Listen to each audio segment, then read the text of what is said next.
Hello, everyone. Welcome again to another Lunch and Learn webinar series. I am your host, Meyer Thacker. I'm the Senior Relationship Manager here at Zacks Institutional Services, and let's get started. As everyone is well aware by now, this market volatility has, exploded beyond anyone's expectations, mostly.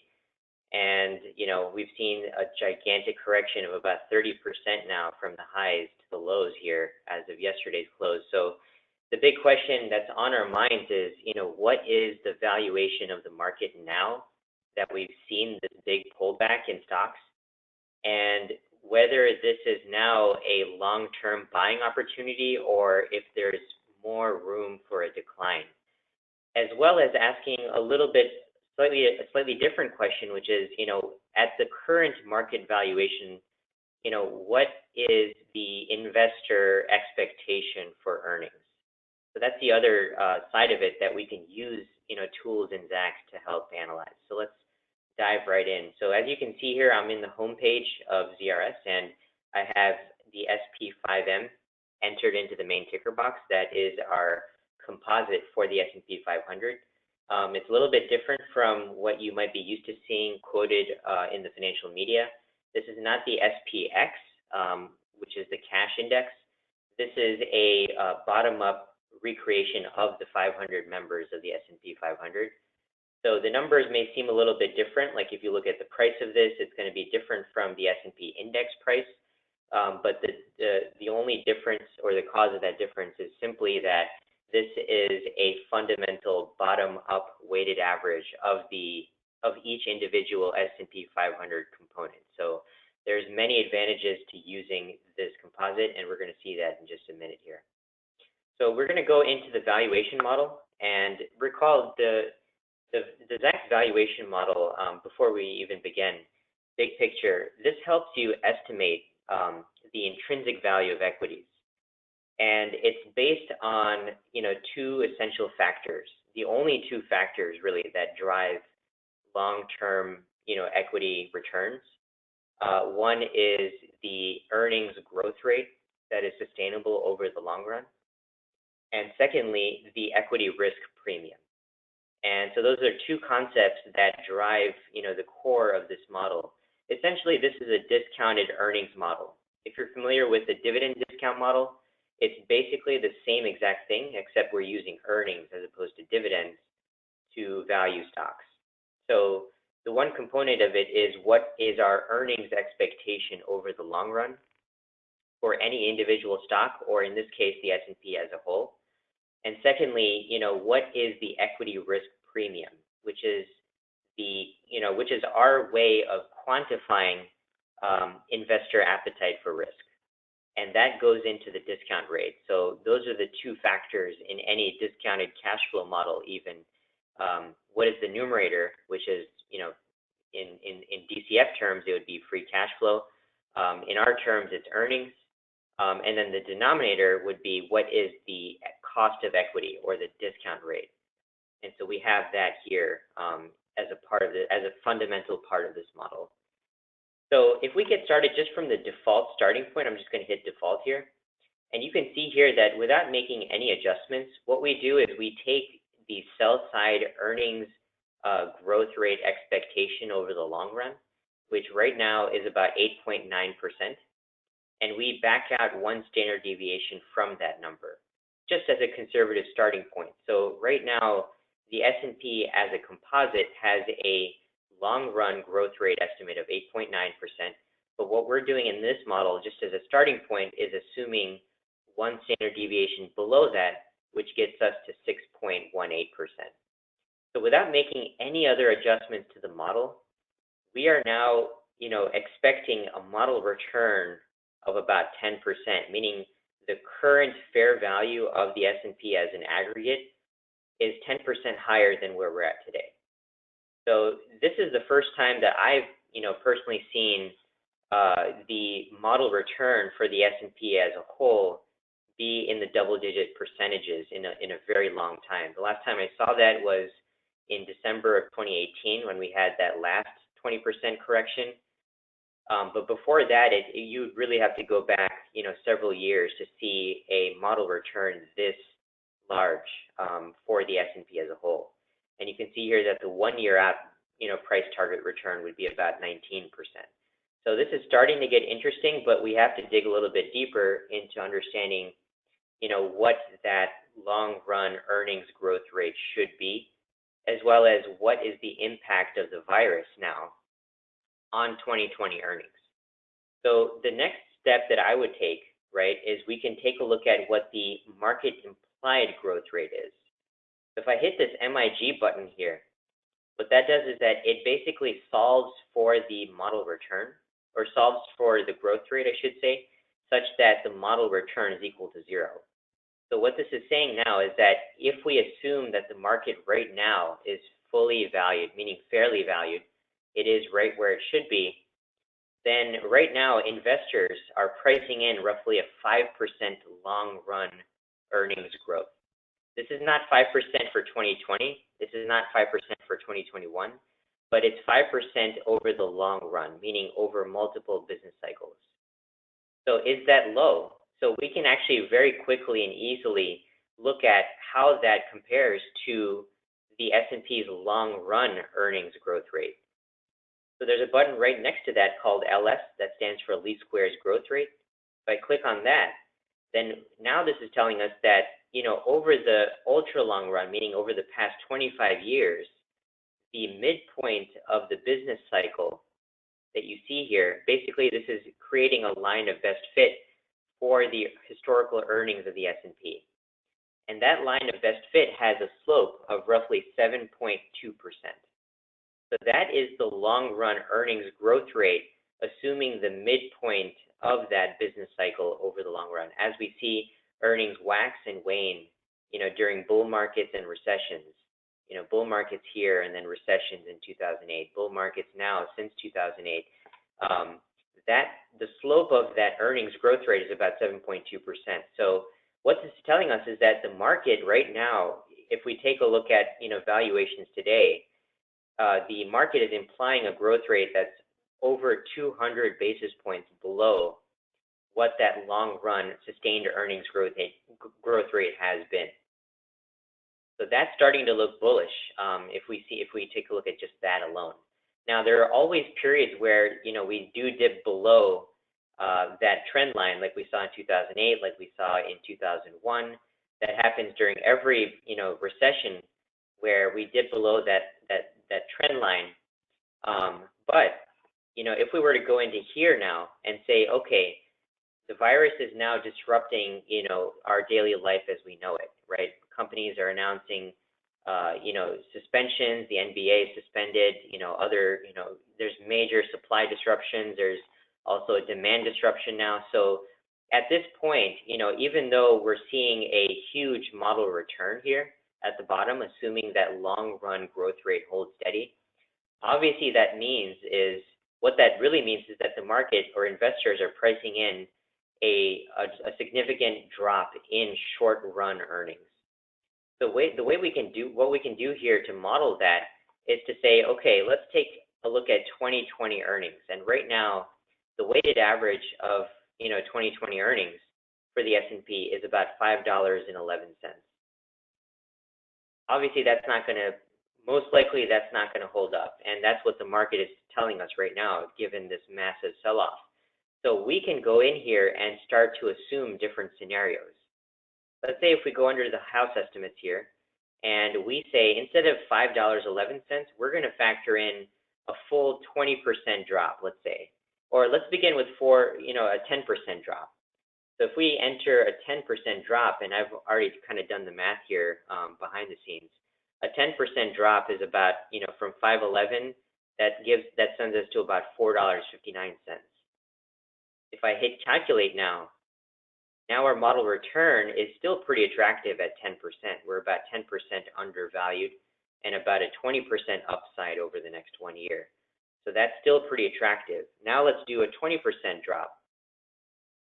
20% leads us to about $4.08. If I hit calculate there, now we can start to see that, look, we're essentially fairly valued, maybe even a few cents, below that $4.08. number. We can go back down to even further to $4.04. So basically what this is telling us now is that the market is pricing in, over a 20% drop in earnings this year. However, it's not pricing in any drop in 2021 or 2022. If we were to assume that the hit due to the virus is limited to 2020 alone. So this is another way you can use the model is to run different scenarios. We're still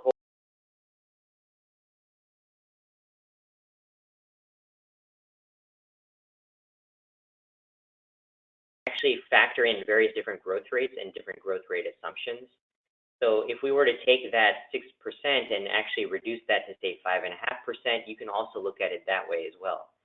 So if I, leave it at 5.5%, we're still slightly undervalued, but not significantly so. So the key takeaway here is that, with this big drop, I think the market has essentially priced in roughly a 20%, earnings contraction.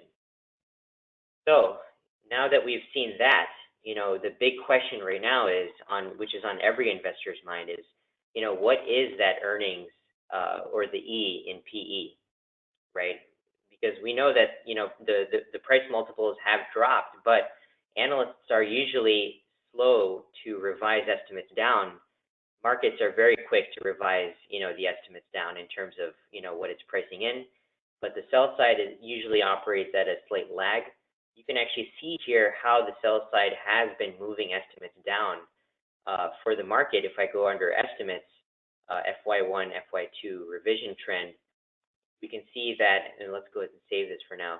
We can see where estimates have gone, and you can actually see that, really estimates have been trending downwards for 2020 for, the better part of the last year. And, we can see here that as of 12/31, the estimate was $5.22.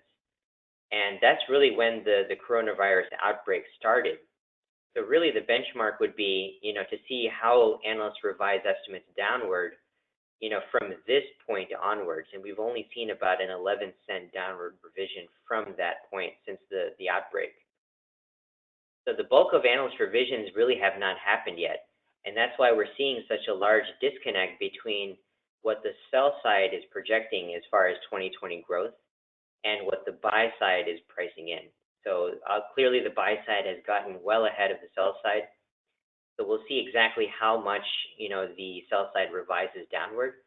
But, the key takeaway as far as, in terms of my opinion or my interpretation of this is that, right now the implied valuations are suggesting a 20% drop in earnings for this year. But the silver lining to that is that we should see a snapback in 2021 and, beyond that time frame. So that is where we're at right now as far as earnings and the valuation of the market. So again, the key question now is what is the earnings that's implied in the PE? So there's a couple of different supplemental views that you can look at to help understand that better. One of them is, for example, the Chicago PMI index. That's going to be a key gauge to look at. I know this morning we just got the University of Michigan Consumer Sentiment Index, and that came in very strong. So that's very reassuring, but that's still not fully capturing the entire time when the panic really started. So we'll see how those numbers play out. But let's look at the Chicago PMI. There's a lot of really neat things you can do in our economic charting. So if I go over here to Chicago, I'm just going to search for Chicago PMI and find that, and here that is. So I'm going to chart that index right here. We can see that it's been actually moving lower really throughout 2019. So this is even prior to businesses being shut down or this major drop off in demand for travel and the spillover effects that are happening all throughout other industries due to that, as well as the major pain that's being experienced in the oil patch. We'll see what that does to the Chicago PMI. I'm guessing it's going to move lower.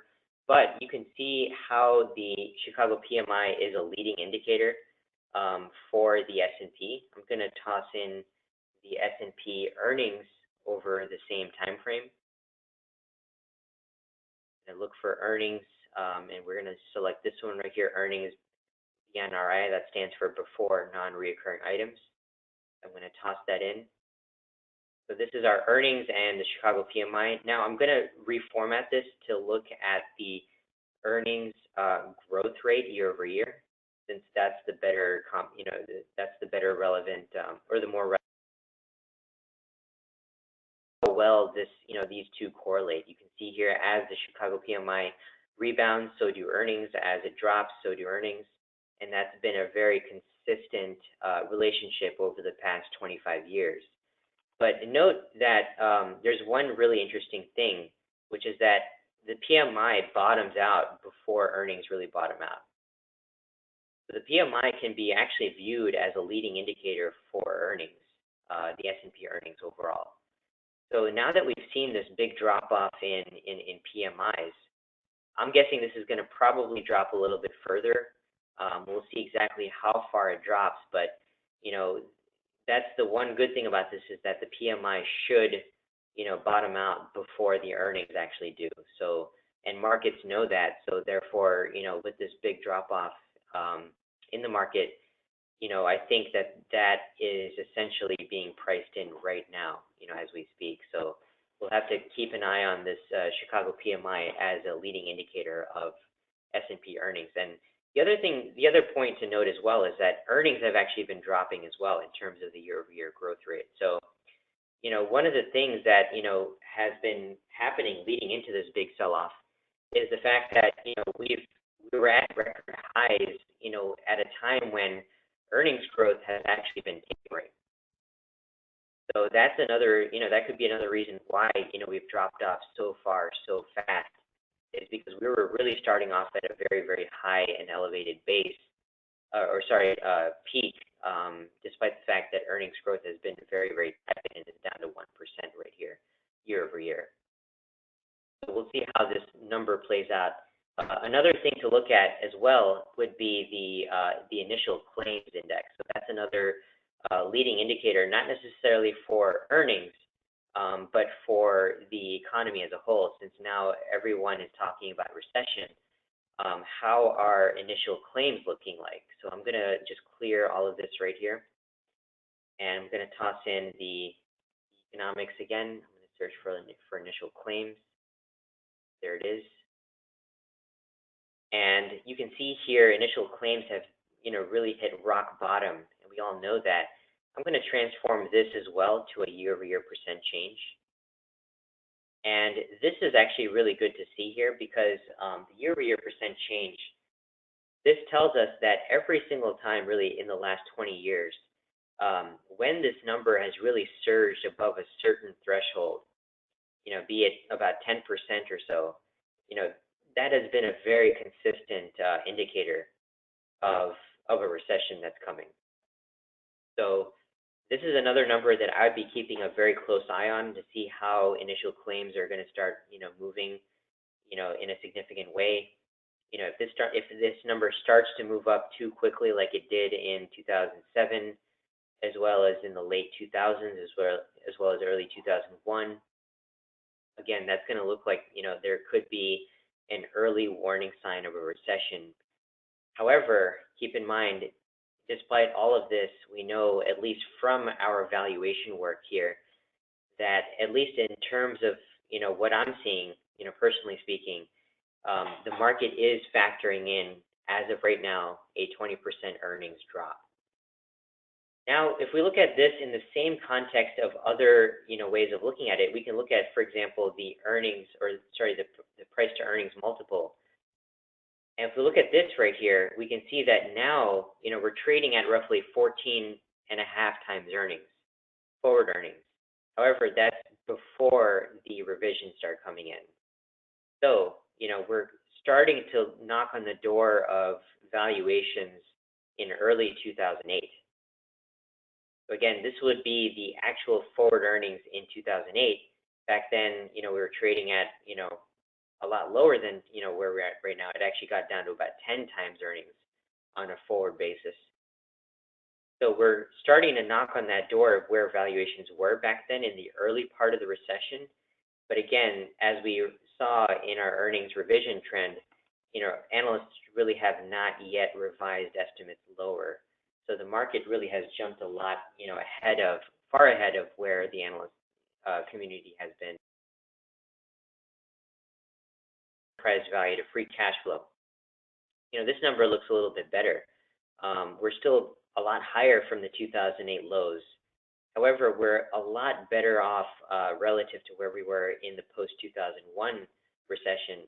And, one could make the argument that the current environment is a lot more comparable to the 2001 crisis rather than the 2008 crisis because, what we're facing right now is sort of an exogenous shock.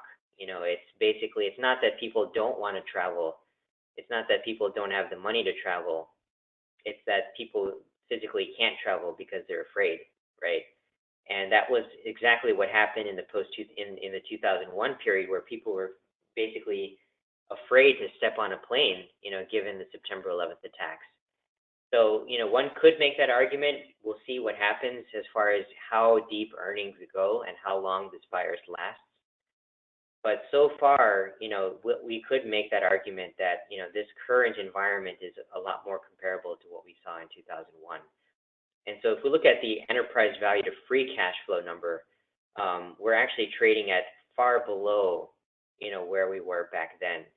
Obviously, we're coming off of a very, very major, tech bubble, a dot-com bubble at that time. So, valuations got extremely stretched back then. But even after that bubble burst, we got down to a enterprise value to free cash flow of about 20 times. And right now we're at about 16 times. So, we're well off of that low here. But you can see how extremely stretched we got, in 2019, late last year. So we're coming off of that in a significant way. Again, this all depends on the denominator, what happens to free cash flow. So we know that that's going to be revised downwards this year. How much further we go, that remains to be seen, but there is room to cut CapEx. But again, if companies begin cutting CapEx, that, is essentially what leads to a recession. So this is another number to keep an eye on. The big thing to look at, though, is that, balance sheets are pretty strong. So keep in mind, one of the major components of the valuation model is that equity risk premium. And we've seen that the 10-year yield has dropped off significantly, since our total discount rate is basically a summation of our risk-free rate, which we're using as, the 10-year treasury yield. And the 10-year treasury has dropped to historic lows, as we all know. It actually got down to about, I think, in the 0.5% range, 0.5% range. Now it's back up to about 0.88%. However, the other component of that total equity discount rate is our equity risk premium. So some would say that, with rates being so low, that would actually buoy and prop up, equity valuations. Well, not so, because if we look at the equity risk premium relative to where the 10-year yield is, I have the equity risk premium saved right here. But if you're following along in ZRS, you're going to see this under the Zacks default templates page. And if you go to the equity risk premium view, you'll see that there. I'm going to use my saved version here for now. And what we're seeing here is a huge uptick in that equity risk premium. Despite the fact that the 10-year yield has dropped to very, very historic lows here, at 0.5%, the total discount rate is actually up, from where we saw in 2019. And that's because the equity risk premium has risen faster than the 10-year yield dropping. So that helps ensure any distortions due to an artificially low, 10-year, treasury yield. So that's one of the major factors of why the Zacks valuation model is helpful, is that the equity risk premium is really the part where, where we really quantify risk. And where that comes from is basically a subset of the S&P 500, the companies that have the most predictable, the most stable earnings growth in the long run. So those are your Procter & Gamble's of the world, your Clorox's of the world, your Costco's, and your Becton Dickinsons of the world, companies that have very, very low correlation to the macroeconomic cycle. Those are the companies that we're assuming have, the best or the most accurate, valuation pricing, because their earnings are so predictable that whatever their valuation is the correct valuation. So we look at the implied equity risk premium of that basket of stocks, and that therefore gives us the equity risk premium. And it's worked very, very beautifully over time. You can see how, negatively correlated the equity risk premium has been with S&P PE multiples over time. And that makes perfect sense, because as we see equity risk premiums rise, that means that investor appetite for risk is coming down. And that's exactly what we see with PE multiples coming down. So as equity risk premium eases, we see an expansion of PE multiples. But as it rises, we see a sharp contraction here. And right now, we're actually seeing that, play out as we speak. So with this huge run up in the equity risk premium, we see a big drop off in the PE multiple for stocks overall. And that's, outweighing the big drop in the 10-year Treasury yield, which is exactly what we want to see. We don't want, artificially inflated equity valuation pricing just because the 10-year is a safe haven asset and it's rising dramatically as companies flock into that, or as investors flock into that. So long story, big picture, corporate balance sheets look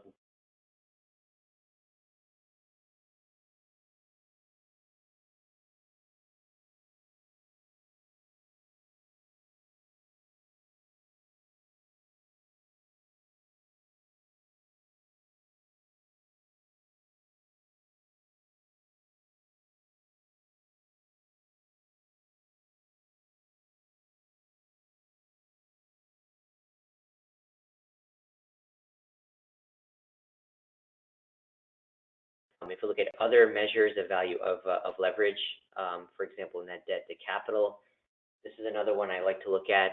This one, is still very, very low as well compared to historical standards. So that's one really good silver lining here, that, balance sheets do look good overall.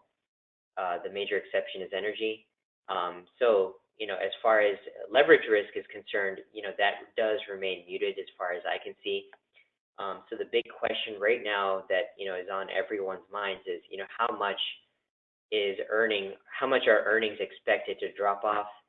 And I would say that, given the long run earnings growth rate of about 7% or so, 7.2%, solving for, what the market is pricing in right now, I would say that a 20% earnings drop is what is in the cards. So if we think that, the earnings contraction is not going to be that bad for the S&P overall for the full year, then stocks are a buy.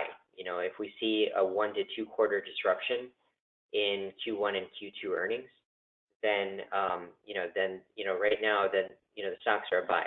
If we see a sharp, comeback in the second half of the year, then we can see, a major opportunity right now. So it all depends on what your expectations are. All I can tell you is what, the market is pricing in right now, and that's what we're seeing here. So I'd love to hear your thoughts on this. Feel free to shoot me an email. I'd love to hear, what you think. If you think that there are, if there's further room for a drop, or if you think that there are other indicators of what, might be flashing, for, future earnings expectations, I'd love to hear that from you as well. But, based on what I'm seeing here, as of right now, a 20% drop in earnings is what, investors are pricing in. And you can go in here and model in your own assumptions as well. So you can come in and play with the numbers and, come up with your own, bearish scenario, optimistic scenario, as well as the base case as well. And, use these different, outcomes to understand, where exactly we're at with regards to valuation and, possible long run returns for the market. So with that, I'd just like to end it with just on a cautionary note, everyone, I hope everyone stays safe. I hope everyone is working from home, or at the very least, if you're not, that you're isolated from large groups. And as we can see here, we have seen some very, very dark times in our history.